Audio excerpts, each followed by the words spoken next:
You have seen the model which they promised you. They promised you renewed hope.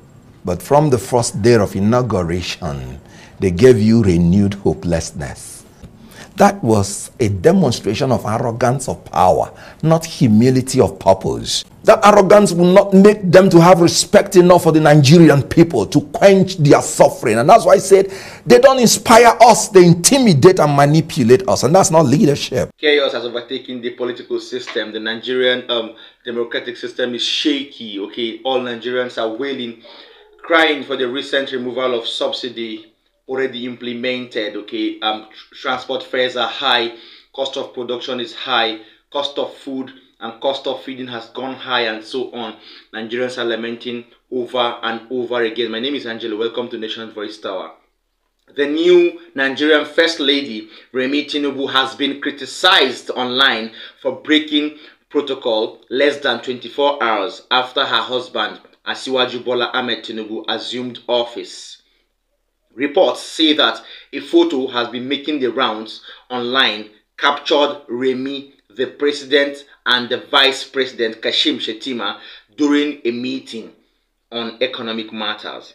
Now, the viral photo is reportedly from the meeting of Tinubu with the governor of the Central Bank of Nigeria, Godwin Emefiele, and the group chief executive officer of Nigerian National Petroleum Company Limited, NNPC, Mele Kyari, okay, at the presidential villa in Abuja.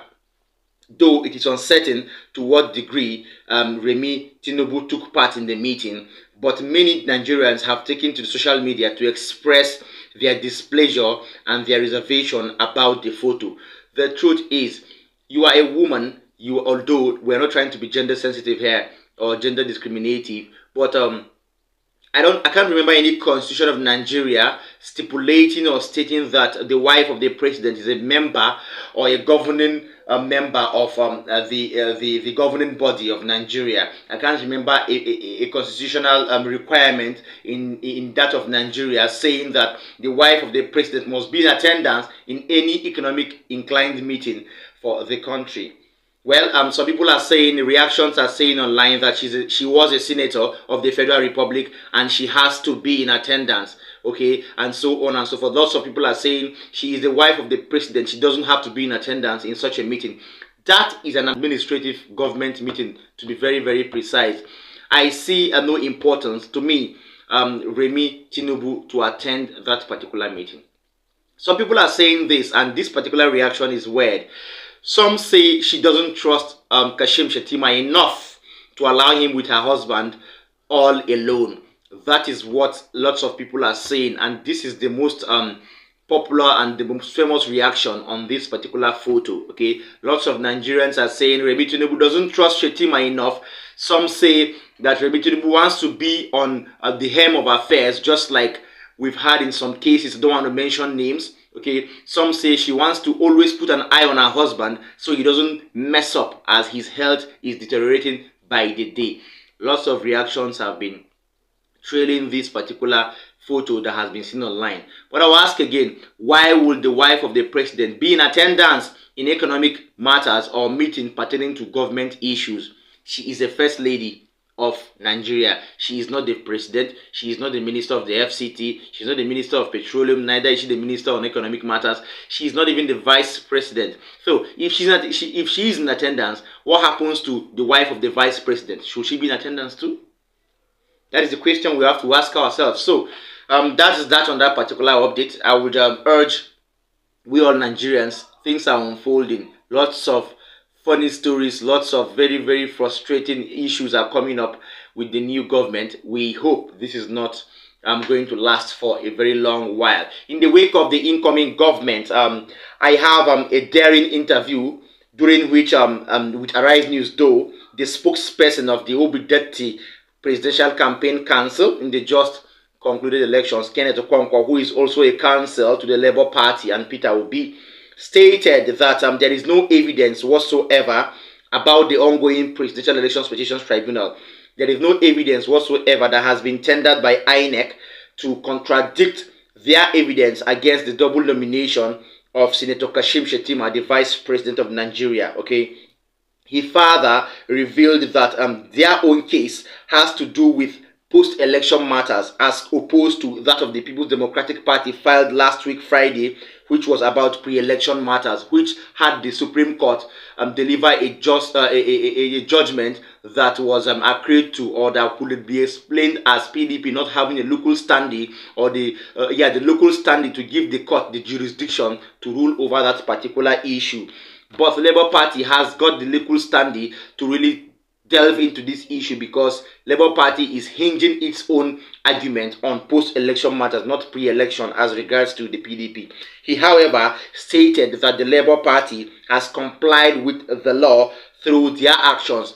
Furthermore, he spoke of the removal of subsidy the removal of the fuel subsidy by Asiwaju Bola Ahmed Tinibu. Of course, you know Kenneth Okonkwo, he's always outspoken and he seems to throw fire anytime he speaks.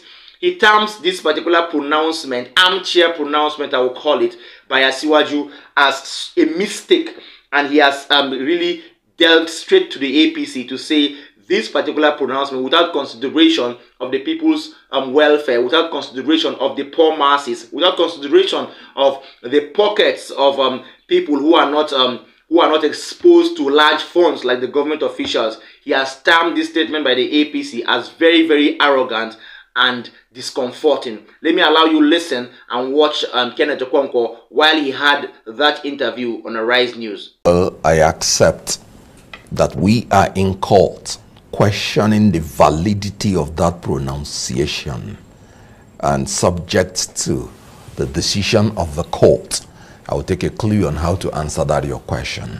You have seen the model which they promised you. They promised you renewed hope.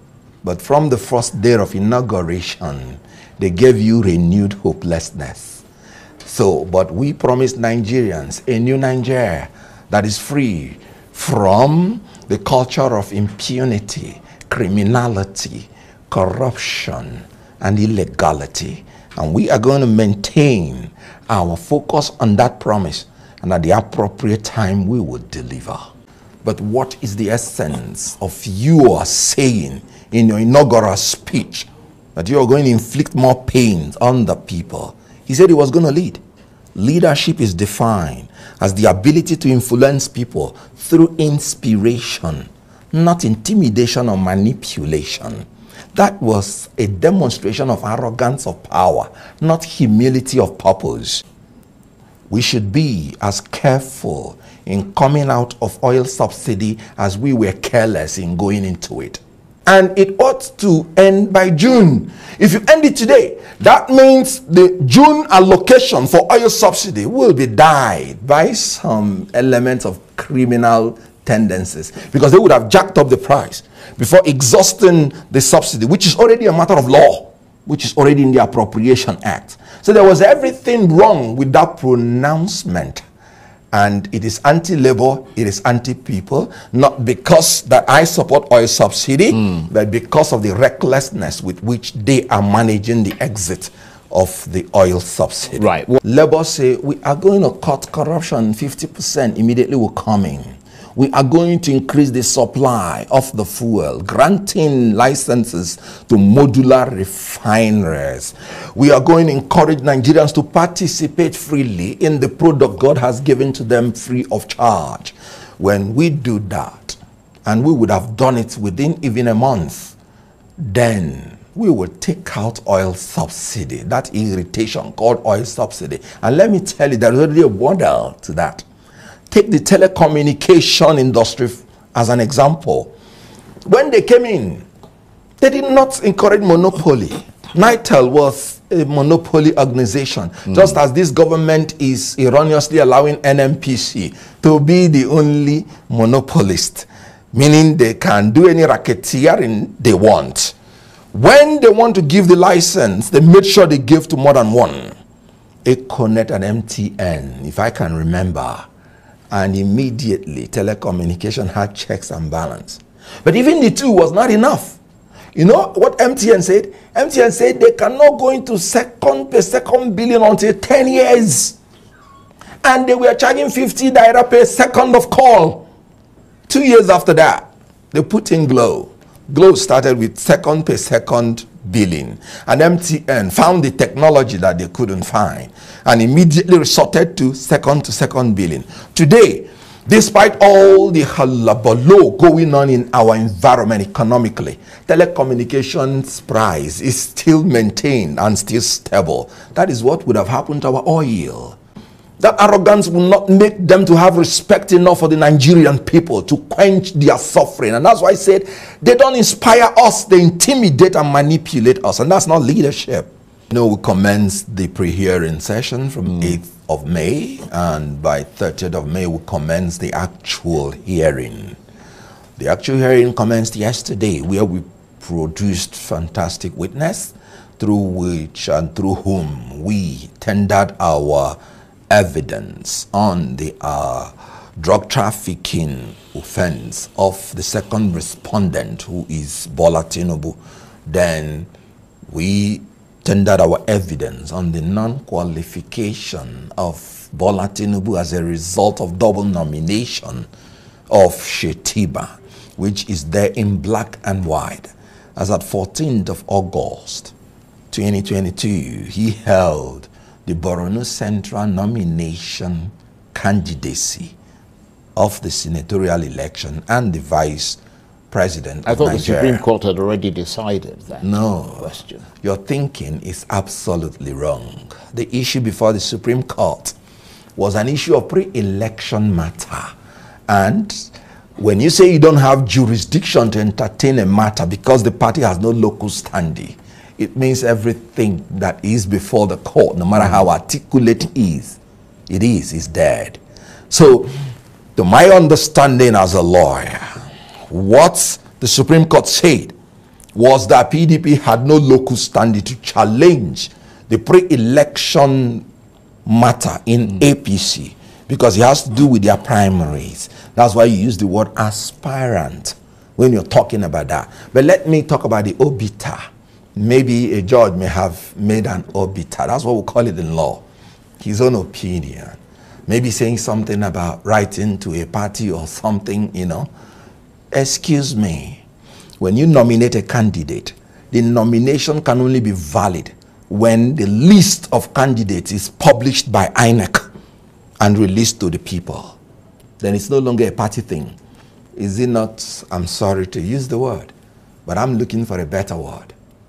Does it not disturb you for somebody to claim that mere writing to a political party makes you to have withdrawn? No.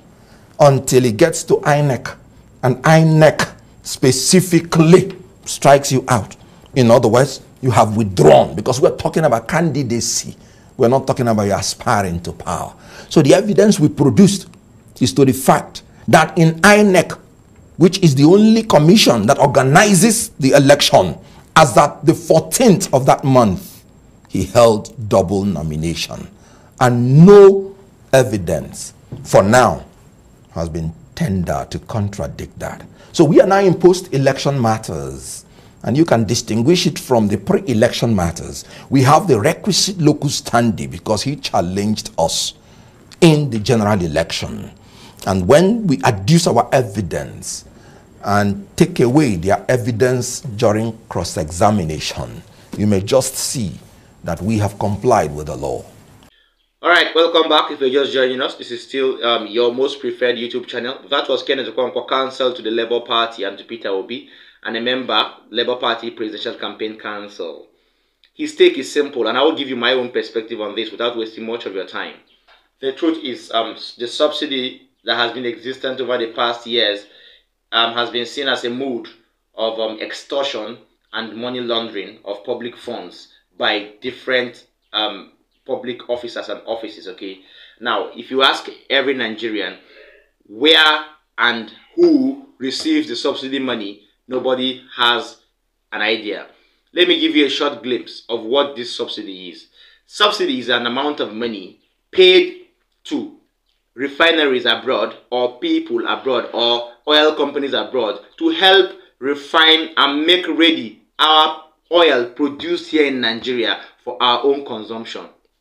That is the quickest and the most common definition I can give you of subsidy right now. So why will an oil producing country like Nigeria still ship their own oil outside the country for processing and for refining? Okay, this is very, very sad.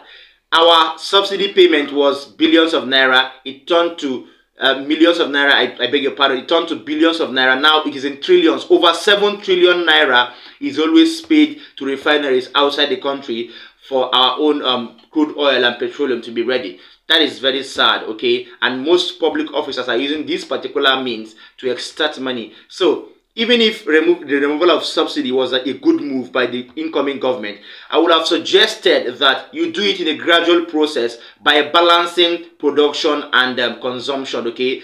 By that, you would actually strike a very, very good balance between the subsidy removal and then the welfare of Nigerians and the spending and consumption of these products by Nigerians, okay?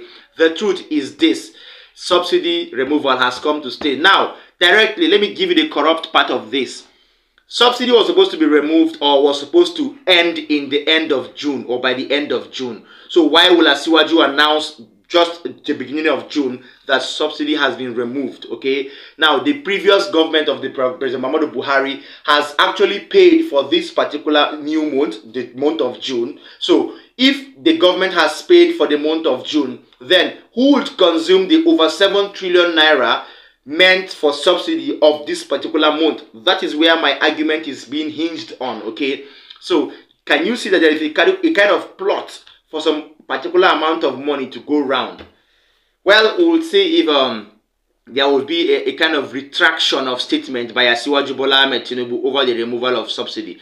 Today, keep a date with us in court by later in the day when the Labour Party will continue their hearing in the Court of Appeal as regards the ongoing Presidential Elections Petitions Tribunal. Okay, yesterday the court case was adjourned over the lack of attendance from 2 staff from the Labour Party's wing, okay, who were actually absent due to ailment or illness. Okay, so today the court sitting continues. That is that on that particular update. Finally, I have former federal lawmaker Senator Shehu Sani. He has taken time to come on air to react following the removal of the fuel subsidy by the Asiwaju government. Now, the former senator supported the motion of the removal of fuel subsidy. Don't forget, he's a member of the PDP, okay? And he termed the fuel subsidy as a fraudulent activity, as most government offices and officers benefit solely and immensely from it. And he has also suggested better ways to channel the funds meant for subsidy to other infrastructural development or other sectors in Nigeria. Thus, he held that there shouldn't be subsidy paid whatsoever, no matter the blackmail on the country. Let me allow you watch a brief video clip from his whole interview with Arise News while he spoke about the removal of subsidy and the impact it will create on the economy and the growing and incoming government. Watch Shehu Sani. Alright, all said and done. You're welcome to that YouTube channel that gives you updates on political matters, political updates, the dented polity, the increasing democratic system, and so on. Yes, before we go further, I will urge our incoming subscribers to please not to forget or not to hesitate to tap the subscribe button so you will get glued with us. And then don't also forget to tap the notification bell. Our already existing subscribers have this particular advice. Please tap the notification bell so you could get updates from us anytime to drop new videos or new content. Then to all our lovely viewers home and abroad, share this video, watch till the end, and drop a comment for us in the comment section if you feel different from anything we're doing here. Well, Shehu Sani has said it all, and I wouldn't say much. Removal of subsidy has come to stay, but the mood and the pronouncement that the APC and the incoming government of Asiwaju is taking is a very, very hard way. Don't just surprise Nigerians with this, okay? Allow us grow into it, allow us acclimatize to it, allow us to kind of adapt to this particular occurrence, okay? That is the main thing to do. I beg the government of Asiwaju to please check the removal of subsidy. Nigerians are willing, Nigerians are frustrated, Nigerians are crying. Thanks for joining us. Keep updated with us after the court session. See you later. Bye.